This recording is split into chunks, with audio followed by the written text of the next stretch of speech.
Okay, hello everyone. Thank you so much for that introduction there. As we've just been saying, this is a webinar on the impact of screen time on language development.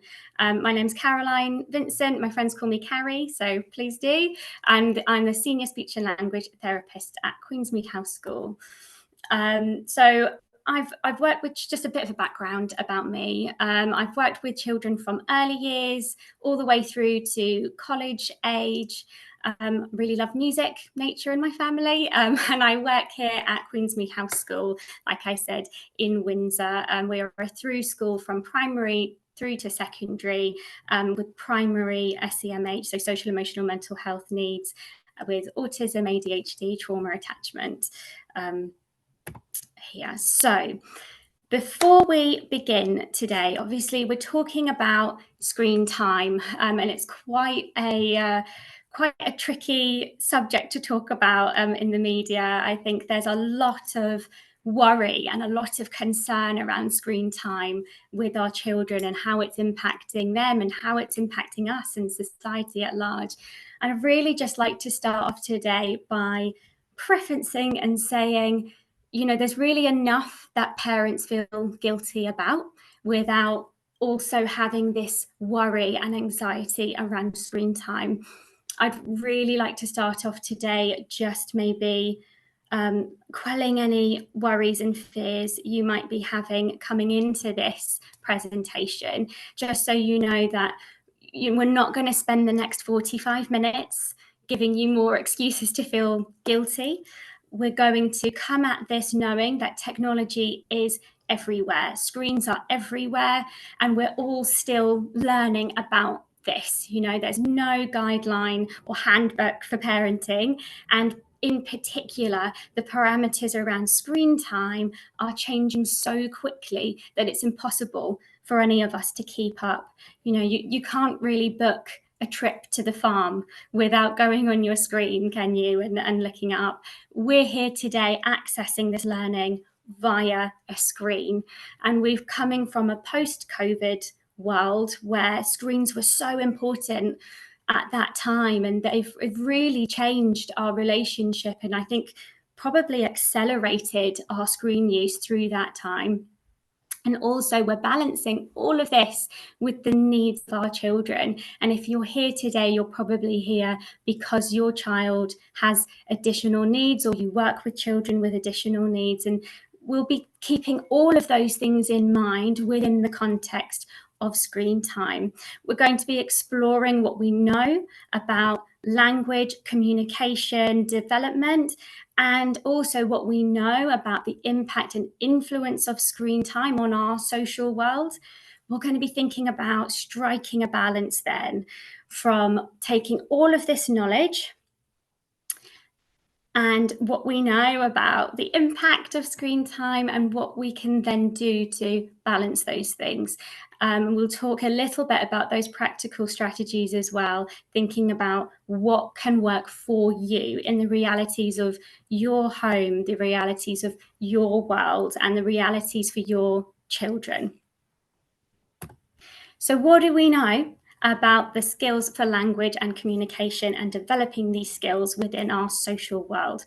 So I've spoken about this before in a previous webinar when we were talking about neurodiverse affirming practices, but we can come back to this here when we're just talking about how language and the tools we need for communicating are developed within our social world and what that relationship looks like.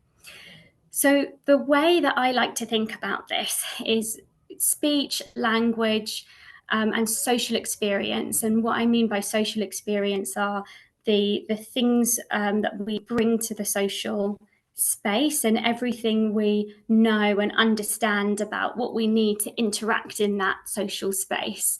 We might call that social communication skills as well, our awareness and our understanding of the social world. These are the tools that we use. I like to think about these as maybe your paints and your paintbrushes that you use to express who you are, your truth, to then the social world. So we have our speech skills, and by speech we mean the articulation of words, By language, we mean the words that we use, how they come together. It might be that we're using gestures. It might be that we're using words. It might be that we're using pictures. So when we say language, I'm not just meaning talking. It's whatever tools you have to put those elements together to communicate. And that social experience, like we spoke about before, these are our tools that we use to express something of ourselves, maybe our wants and needs, maybe our feelings, all of these things. We take them then into the social world and we interact with the social world. And so that's others and the environment within the social space. And within that, we're sort of expressing ourselves or putting ourselves out there, using the tools that we have. And then we're being influenced by whatever's in that social world. And we bring that influence and that experience back into ourselves and develop again our speech skills by listening and looking and seeing how other people articulate, our language skills, seeing again, hearing, experiencing language and what that means, gaining an understanding of what the words are, and then our social experience, maybe gaining a deeper understanding of how to use those words in context, when to say things or not, what happens when I use my communication skills in this way, in this context, what experience am I getting? And then having that understanding and developing those skills. So basically what we're saying here is that there is quite a complex interplay between the tools that we need for communication and our interaction with the social world. So really, we need those skills on the left here for successful communication and interaction then within the social world, for our wants and needs to be met and to be able to connect with others. But we're not born with these skills, and these skills look different. We might be born with a different kind of paintbrush. We might be born with different coloured paints, and all of these things then go into the social world. We bring them with us, and the social world also impacts on our development and the shaping of those tools. It's within that connection, really, that language is developed. That's why the social world is so important. And this is where those attention skills come in. We need to be able to attend, interact with, engage with our social world in order to gain that understanding, that knowledge, to bring back, to develop those skills. And we know that children learn through play. We all do. And research shows that people learn best from joyful experiences that are meaningful to them and that allow for exploration, for trial and error in the safety of and understanding in that connecting space. So the safety of an understanding and connecting space. And that's why the environment of that social world is so important. It's so pivotal to the development of these skills. So then, what then? When we bring screen times into the mix, when we bring technology in and screen time into our social world, that's colouring our social world a bit. It's changing things. We're bringing something of ourselves into a world. We're bringing those tools in to a world where we're on our screens. What does that mean for us? What does that mean for what we're then taking and bringing back into ourselves to develop our speech, language, and social experience? What are our children bringing back with them when they're developing these tools that they need for communication?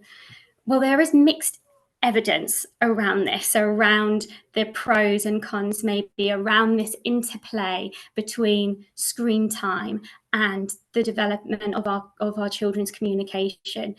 Actually, it's quite unclear, and there are some contradictory recommendations around screen time for children. Might be one of the reasons that's brought you here today, that really we're not entirely sure. It's changing so fast. We're not entirely sure what the right or wrong thing is to do right now. So again, what we're going to do today is just explore those things together. what we mean by screen time as well. It's constantly changing and evolving with new technologies and trends, and we're becoming more and more reliant on our technology, aren't we? We're becoming more reliant on our screens. So let's explore this together. So here are some of the not so good things that the research is showing us about screen time, about the screen time in our social world and how it might be impacting those tools that we need for communication. So we can't really talk about screen time, can we, without mentioning attention and listening. And as we said before, those attention and listening skills really underpin, those are the really important skills we need, because it enables us to engage with our social world, right? Well, a study in 2004 showed that our average attention span was around 2.5 minutes. So that's our average attention span on technology when we're looking at a screen. In recent times, this research has been redone, and they found that this has decreased to just around 47 seconds. And I'm thinking about how long a reel video might be, how long a TikTok video might be. And I'm thinking, yeah, that sounds about right, those 47 seconds. And our social media world has seen this, that actually those short, snappy videos are what are getting people's attention. And they're really capitalizing on this. And then things have gotten shorter and shorter.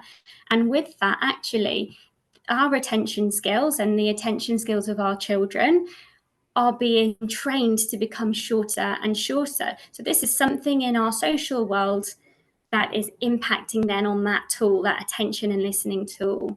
So not only is our attention and listening skills becoming shorter and shorter due to what we're doing on our screens, but also being engaged then in our screens can take away from activities where attention and listening skills are being used and worked on. So we're engaging in our screens, which are making our attention and listening skills shorter and shorter. And then we're not necessarily, so when I say we, I mean our children, but us as well. Our children are not necessarily engaging in activities that would be expanding those attention skills. So maybe that imaginative play with other peers, or maybe activities that do require a bit more patience, crafted activities, baking, anything where you need to wait for a little bit longer. On the screen, you've got it, and then you can just go on to the next thing and go into the next thing, and it's short and snappy. Getting those notifications as well, short and snappy notifications, those high gain, small input games. So things like cookie clicker, you might have heard of that one, when you're clicking on the mouse to get all of the resources. Super fun, but also if you think about what's happening there, they are things that are quick, on demand, and that on demand means to dopamine. That's what we're getting. We're getting a dopamine hit when we're scrolling, and our children are getting that too when we're clicking and getting something really quickly. And it's important to be particularly mindful of the interplay between screen time and dopamine when we're thinking about the relationship between dopamine and some of the needs of our children. So for ADHD, for example, there is a complex interplay there between dopamine and executive functioning and all manner of functioning within ADHD. And that's worth looking at if that is something, if you know a child, or if your child has a diagnosis of ADHD. So I've got my notes. So prolonged exposure to these short bursts of dopamine can impact children on the whole.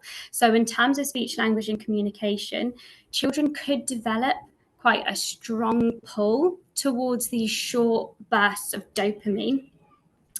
And that keeps them from accessing, like we said, those speech, language, and communication activities. And it can feel like something that they then need on demand, and they need all the time, which can then lead to sort of anxiety around it, irritability around it, I'm sure we've all been in those situations where we've tried to maybe take the screens away for a little bit, or put boundaries in around screen time, and actually there's been a lot of upset around it. This was particularly the case post-COVID. There were lots of parents have been saying that was quite a difficult thing to do, to come away from screens post-COVID. And if you have a child who is really quite reliant on that screen, that can be a very difficult thing to do. And there are complex chemical things going on in the brain which may have something to do with that. So thinking then, we're coming up here about the kind of meaningful connections as well. So sort of coming away from the chemical stuff and thinking about the social world as a whole. So we were talking about how language development and any kind of learning happens really, really well in spaces that are joyous and safe and connecting. And, we have social media, we have something that might be connecting, but I'm not sure any of us would say that the internet is necessarily always a safe space for those connections to happen. It's not really necessarily a space for us, and especially not our children, to explore those social skills together and make mistakes in a safe way. Not always. And where children may have these negative social experiences, they'll then be less likely to want to engage with the social world, either online or in real life, because as they're developing those skills, they're having those negative experiences, and that will really colour their feelings around being in that social space. And as we said, that social space is so important to be a part of, because that's where the development happens. And then outside of the digital space, in the real world, thinking about how this impacts on our meaningful connections in the real world. So even having devices around us, having those constant notifications, just being aware that these things are all around us when we're trying to have a conversation, it's actually impacting on all of our connections in the social space. If we think about that connection that we're having with our children in the social space, with our devices around, which, as we said before, the realities of that is we can't really get away from them, but being aware of that, what are we communicating to our children in that moment? Are we communicating that we are here connecting in this real social space, or are we communicating something even just by having our phone on the table? There's research coming out around that, around even just having your phone, even if it's face down on the table, while you're trying to connect with someone, it does impact on the feeling of that social space and the richness and the depth of that connection. So if you think about what we're communicating to our children, are we saying that we're here, we're connecting with you? Are we modeling that we're connecting with them? Or are we communicating that actually some of us, we're not necessarily always present? There's always going to be something there. My phone, whoever's trying to notify me on my phone, is always going to be also within this connecting space. So just having a think about that. We spoke about it a little bit when we were speaking about that dopamine and how that might cause that kind of irritability. Also, we do need to think about sleep, obviously, blue light and everything else. There's more and more research coming out around that and how that impacts on your ability to sleep, on our children's ability to sleep, particularly when we're accessing our devices a certain time before bed. This can then cause irritability in the day.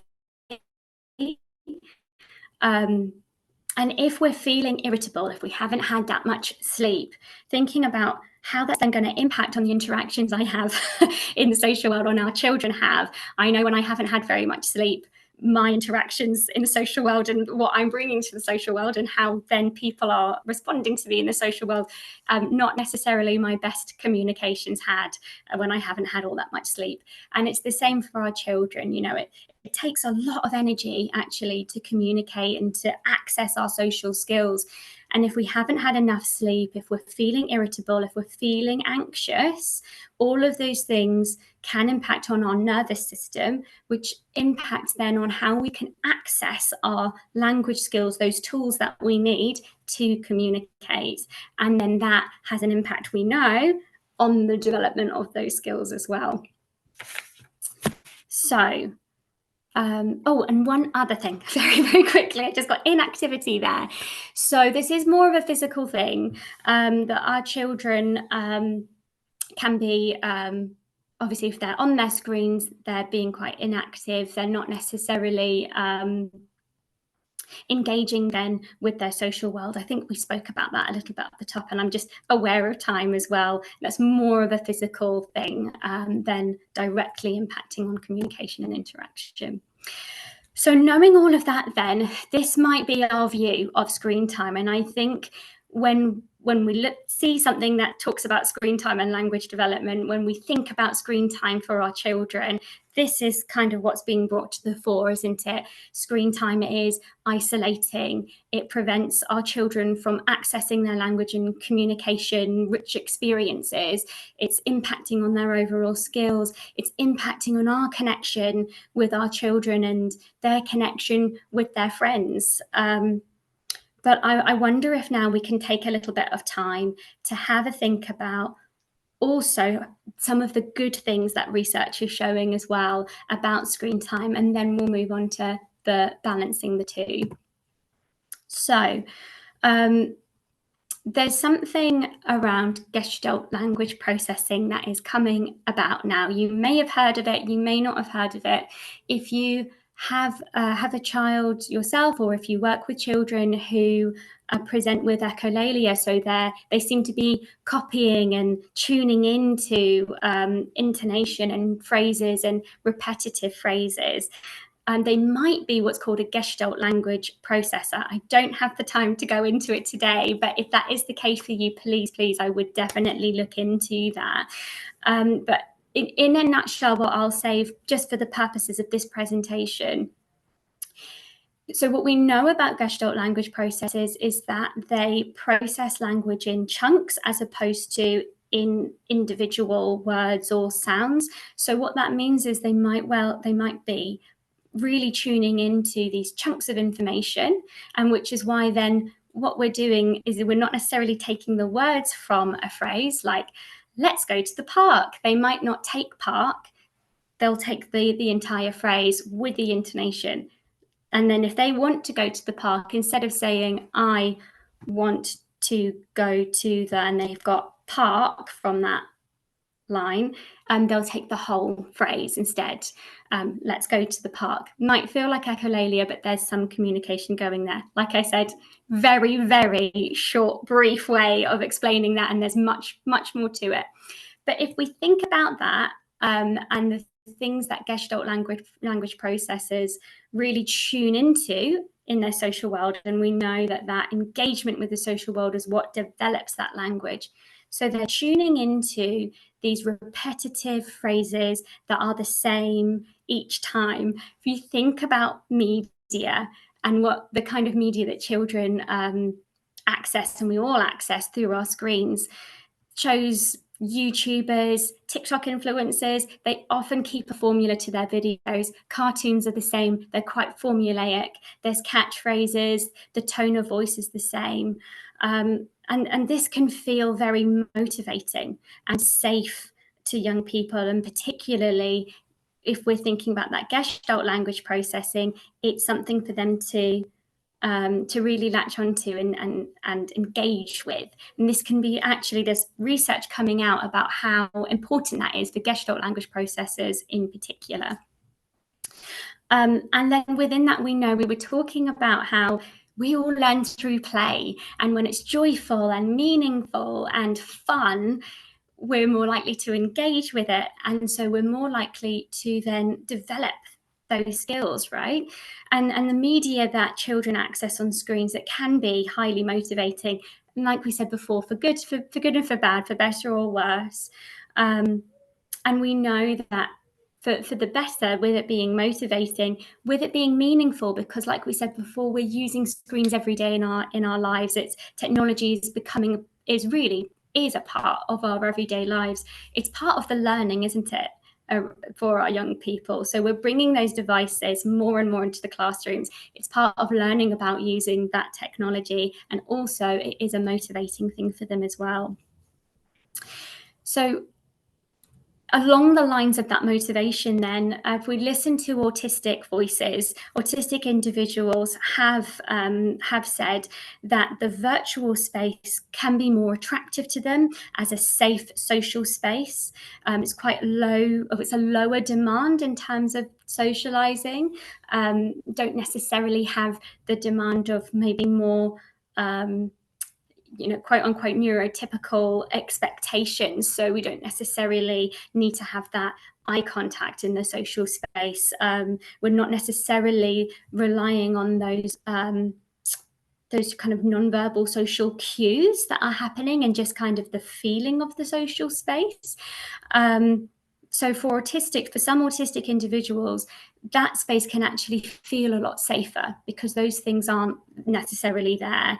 And also, we spoke about in the neurodiverse affirming presentation from before about the double empathy theory, about how it's important to find people who have the same thinking style, how that can be very supportive to your social world, and how connecting that can be, particularly for autistic people. So finding communities with people with shared interests, with shared experience of the world around them, is so important. And if they're having those meaningful, positive connections in the social space, then they're more likely to engage. We are all more likely to engage more and more with our social spaces. Another thing that we might find with some of our young people is that just having a focal point is really important to them, that actually having a face-to-face is quite overwhelming, but having something to talk about and to focus on, so something like a laptop or a game or a video, can be really supportive to that conversation. Again, it kind of lowers the demand of that social communication. Of course, some media can be educational. There are lots of apps out there designed for speech and language skills, and it might be that some of your young people are accessing those things. Of course, we have lots of AAC, that alternative augmentative communication. So our communication devices more and more are on screens because we can hold more information on those screens and we can access more information that way. They're more accessible for our young people and for all people with communication difficulties. Perhaps a less kind of obvious way as well that this can be positive, that screens can be positive to language development in particular, are exposure to narratives. So we all know that reading to children is a really beneficial thing when it comes to language. We're exposing our children to not only the language and the stories and not only like sort of the individual words within that, but also to narratives as a whole. And the way that we communicate is really through narratives as a whole. When we're recalling an event, if we're saying, what did we do at school today? That's a story that we're then telling.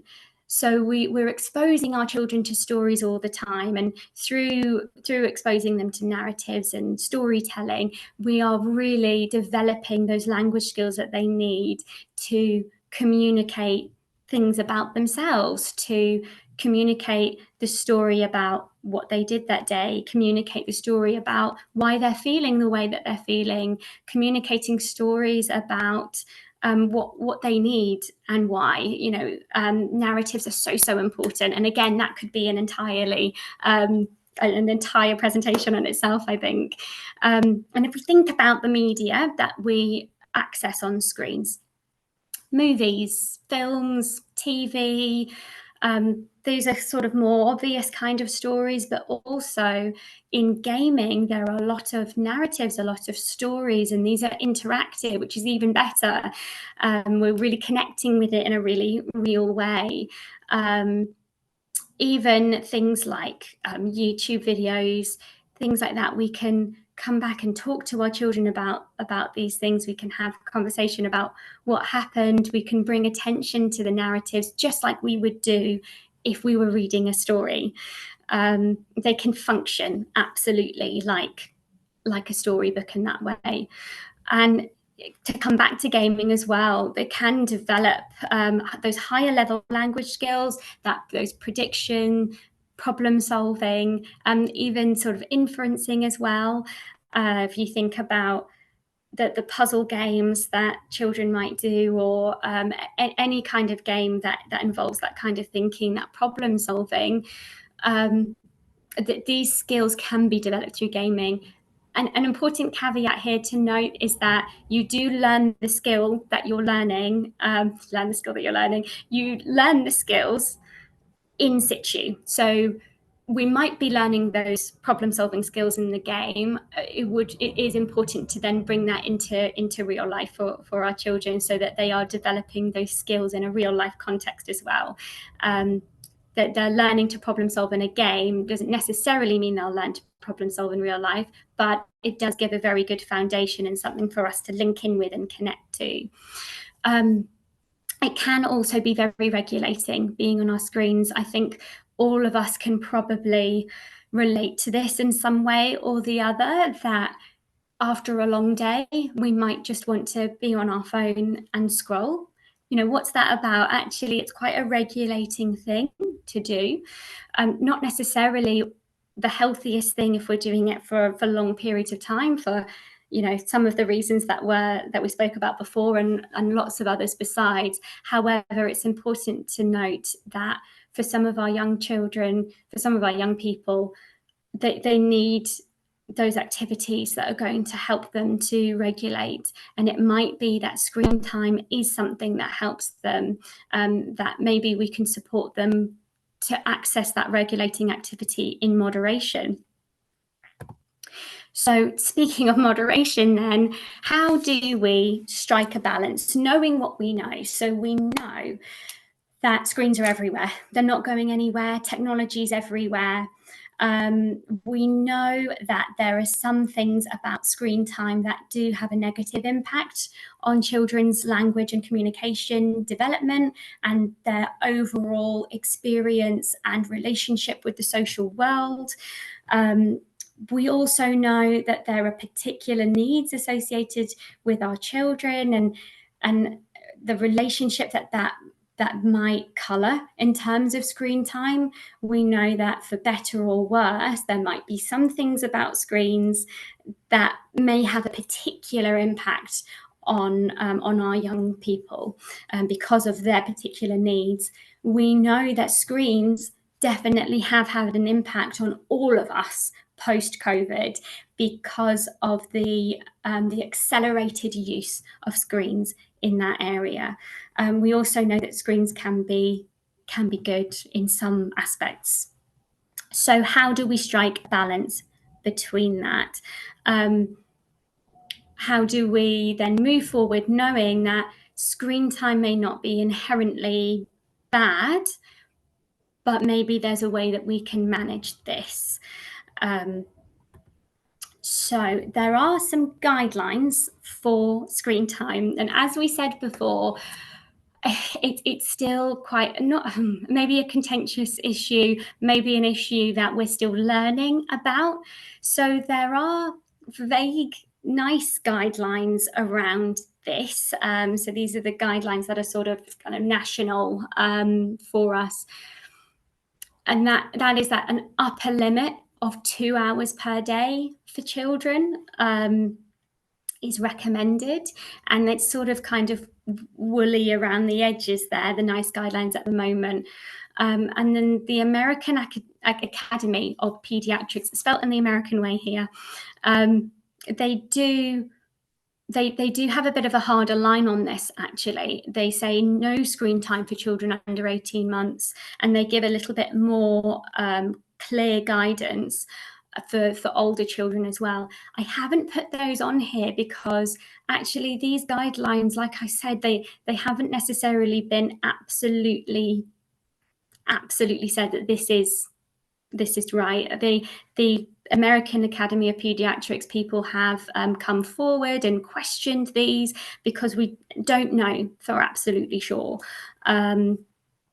So they're not widely agreed, and they may change.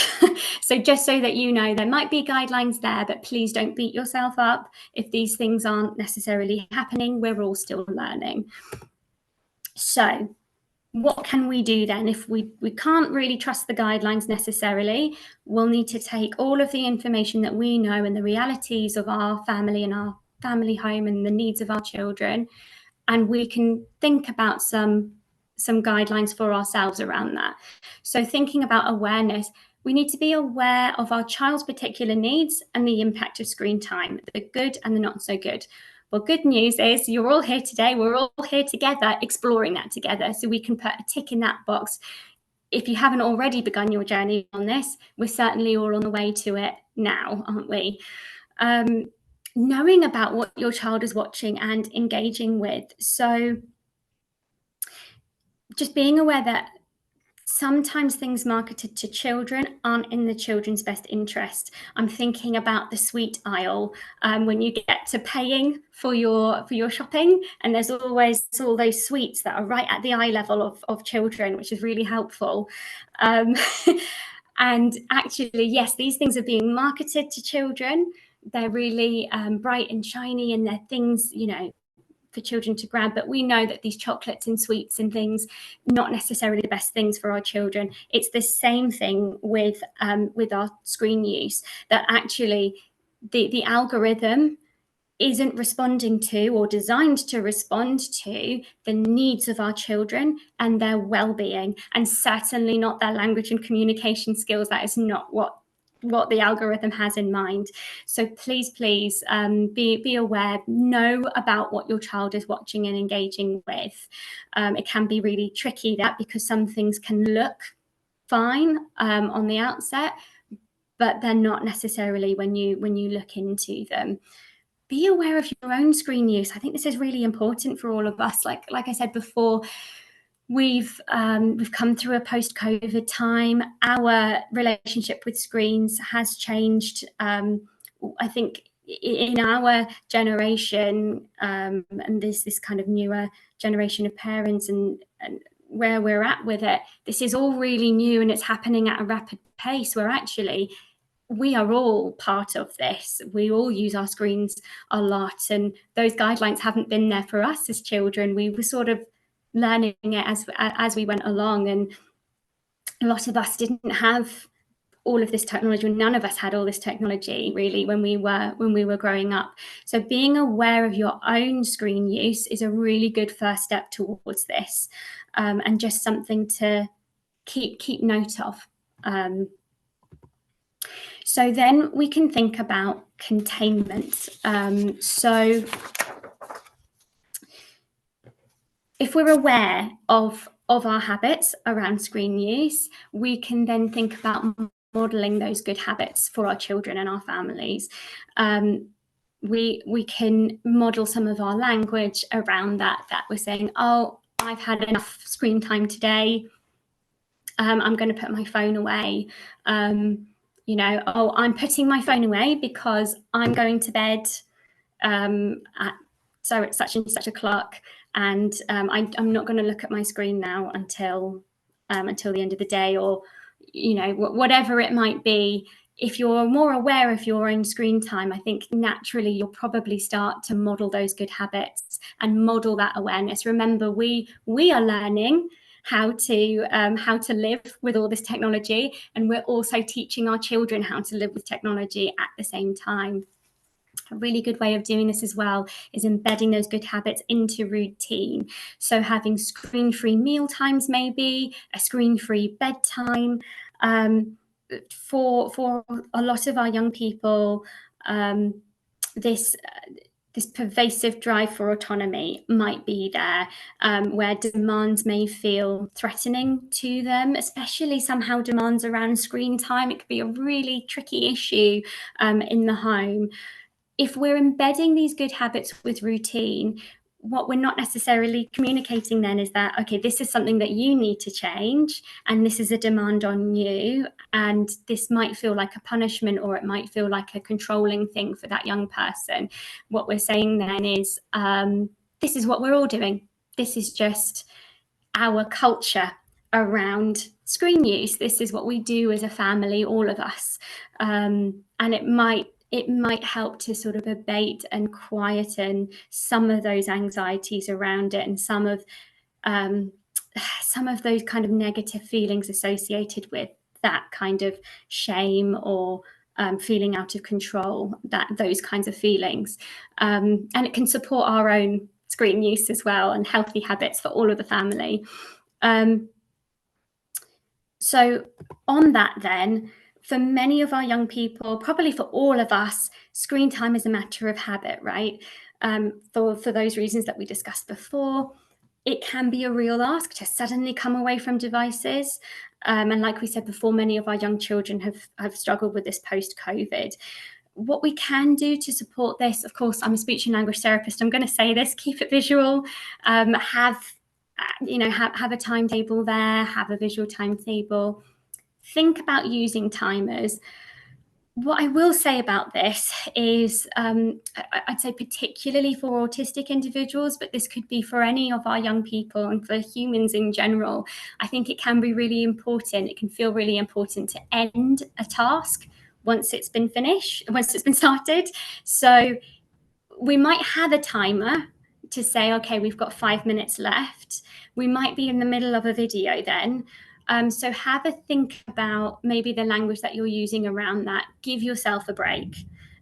Give everyone a break in that situation. It can, if we're taking a hard line, and saying what you mean and meaning what you say is really important. So think about what we're saying there. Maybe instead of saying a hard line, we've got 10 minutes left, it can be, okay, so the timer's going to be finished in 10 minutes, and then we're going to finish this video, whatever it might be. Because we might be pausing a 10-minute video, and it might not be finished at the end, even if you've chosen a 10-minute video, for example. It might be that you just say at the beginning, okay, we're going to watch this video, or we're going to do this thing, or we're going to get to this checkpoint in the game, and then we're going to finish.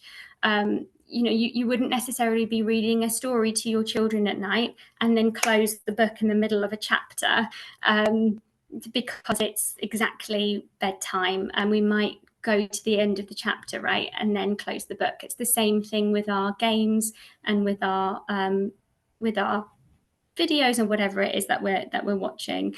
So transitioning from screen time to another activity, like I said, that could be really, really tricky. So be realistic, be kind to yourself, allow yourself and your child to be flexible in that, but always, say what you mean and mean what you say. So having a connection is really, really, really important. Like we said before, and I know I've banged on about it so much in the last few minutes, and I know that I've kind of gone a little bit over now, but there's that connection in the social space. That is what's going to really support those language skills. Being in that social space, coming together with that. Screens can be really disconnecting, can't they, like we said before? So it's up to us to bring that to our children. We're bridging that gap with them. Showing interest in what your child is engaging in, and is a really good way of doing this. And then connecting those on-screen activities to real-life experiences. If we know and we're interested in what it is that our children are interested in, we are in a better position to influence and guide and bring them to us, and we're coming to them, and we are engaging in that digital social world together. And it means then we can engage in the digital world. We're making those connections there where maybe our young people might be feeling more safe, might be feeling safer in that space. We can then support them to have positive experiences there, and then influence them away from it and bring them out as well into real life experiences. We might want to then encourage things like physical play, crafts, activities related to those things that they're interested in. So hopefully then together we can change the picture on our screens, change the picture for ourselves and for our families, where we can see we've thought about screen time as being really disconnecting and not being that positive for our young people. We can maybe change that for them. We can be more connecting in that digital social space. We can actually use our screens and that screen time in a way to strike a balance, to be more connecting, and then guide our children towards those connecting experiences, maybe away from our screens as well. We've enjoyed something on our screens, we've enjoyed that connection, we might want to find that elsewhere as well. So I just want to leave you with this at the end. Please be kind to yourselves. Like I said before, this is so new to everyone, and it can be such a stressful thing to have on your shoulders. Be kind to yourselves around it. Be realistic around it. Do what works for you and your family, knowing the facts and knowing all you know about screen time, language development, and your child's needs and your needs as well. Being realistic around that, and above all, be connecting. That if I can leave you with anything today, that would be it. Whatever you do, be connecting with each other. So thank you for listening. Do we have any questions very quickly at the end? Yeah, thank you so much, Carrie. That was really interesting. We've got about 10 minutes for questions. So I will start with, can moodiness when a child is disconnected from a screen be explained? What are the strategies to deal with it? For records, we are only doing screens at the weekends and not more than 2 hours, and not every weekend. I mean, yes, I think in short, yes, but also there's still a lot of research going on about that. We kind of, we touched on it a little bit before around what's happening maybe chemically going on there with our screens. We have something that's on demand. It's like an on-demand high almost, with that dopamine when we're scrolling. If you think about, and I don't have the research to back this up, but the way that I think about it, the idea that the parallel between this and sweets and sugar is actually quite, for me, it feels right that if we think about when we take away sugar from our diet or from our children, we do see differences in like that irritability, because it's something they're used to being able to access something that makes them feel really good. And it's the same, I think, with screen time, and also just having access to something that they really enjoy, as well as, and then having to transition from a motivating activity to something that maybe they don't necessarily want to do, or transitioning from something that helps them to feel safe to something that they might not necessarily feel safe in. It's whatever feels right for your individual child, and we might need to do a bit more reflecting on that to know exactly for your child. Brilliant, thank you. Another one is, my child watches shorts on YouTube and TikTok. Can that have an effect on their attention span? Yeah, definitely. So if we talked about attention and listening before, and attention and listening skills, these are skills that we learn, that we work on. And if you think about shorts, they're only for a short amount of time, and you can just flick them away. When I was growing up, it was VHS tapes, and even if you wanted to fast forward, you'd still have to wait. So we learn patience through that, and we learn to keep our attention skills. When we're working on our attention and listening skills with very young children, early years children, we play those ready, steady, go games, right? Where we're elongating that time that it takes to then do the thing. When we're looking at shorts, we're getting the go straight away for as long as that short is, which is they're shorts for a reason. The algorithm, might be capitalizing on that because they know that, people like that short and snappy thing. But if you think about, when are they then learning those patience skills? When are they learning that attention? When are those skills being stretched? They're not. They're actually being shortened. Is some of what the research is finding for things like shorts. Okay, fab, thank you. Am I right in thinking that screens can be positive for children with GSALT, language processing? Sorry if I've said that wrong, but... No, so yes, I spoke about this a little bit before. There's research coming out about this. There's a wonderful research resource, Meaningful Speech, all around this. In short, that's what the research is suggesting, and it does make sense. If your child, or if you're a person who processes language in chunks, media can be really good for that. It's really you have characters and like influencers, or whatever it might be, who are using the same phrases and the same intonation. If you think about children's programs, the ones that are really successful as well, they have their catchphrases, and children, especially Gestalt language processors, will engage with that. And we know from what we were talking about, is the things that the children are engaging in, that's what's colouring in then their language development.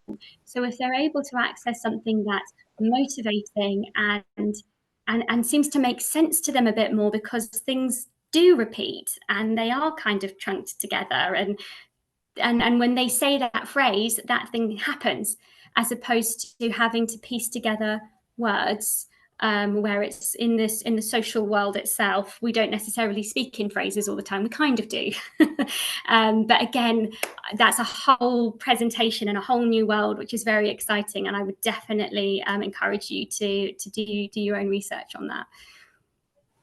Brilliant, thank you. I think we've just got time for a couple more. So, how do I stop my child becoming fixated with certain subjects, regardless of what I block or ban? He finds a way around this, or something that else related to certain subjects. He takes them as gospel, like it's real life and not just a game. I can't take the tablet away, as he uses it to self-regulate, and will have major meltdowns over it. This can be very, very tricky. I think there's often a complex interplay between our own realities and the kind of shared space reality, is how I like to think about it. So we might talk about kind of what's real and what's not. And when it comes to games, and things like that, it can be tricky for some young people to really know the difference between the two. I think without knowing your particular child, it could be difficult for me to give advice on this. But so what I do know, and I think a lot of what today was about, is coming at something with force is going to be very difficult, because it's a bit like Witherslack. The more force you put on it, the harder it gets, right? And maybe that's how it feels when we're really trying to protect our children from these things. I wonder if there is a way to explore that with that young person, to listen to them and hear their experience of it, and come to that together, to go on that journey with that young person, and to hear them out. Why do what is that makes it feel real? Maybe we can think about, I don't know how old your child is, find some kind of behind the scenes type of things. How are games made, and how are stories around games made? Sort of giving them the evidence of these things, not necessarily in a challenging way, but in a way like, let's think about this then together. Let's explore this together. That's off the top of my head, but I would say definitely worth talking through, and a little bit more reflection on that one, for sure. Brilliant, thanks, Carrie. Just last question. I'm planning to introduce the AAC program to my 4-year-old daughter. Do you think this will help her with speech development? Yes. Yes. So I think people can, and it's absolutely totally understandable. We think if we introduce things like AAC or symbols or pictures to our children, then they'll become reliant on that, and then they'll only use that and they won't use their words. However, we are all creatures of convenience, and it is not convenient to use an AAC device all the time. For some of our young people, maybe that is how they communicate, and it's great for them, and that is what works for them, and absolutely let's accept that. For our young people who have the capacity to use their verbal language skills, who would go on to do that, actually having that picture there, or having something like an AAC device, it does actually support those verbal language skills as well, because it's lowering the demand in the moment. It's giving positive experience. Think about what that's doing to that social world. We're having positive experience in that social world. We are communicating and getting something back. We are able to use and develop those skills and bring all of those things that we're learning and connecting with our social world back into those tools to develop, right? So absolutely, I would say AAC on the whole definitely would, and I hope that your daughter finds success in that as well. Brilliant, thank you so much, and that brings us to the end of today's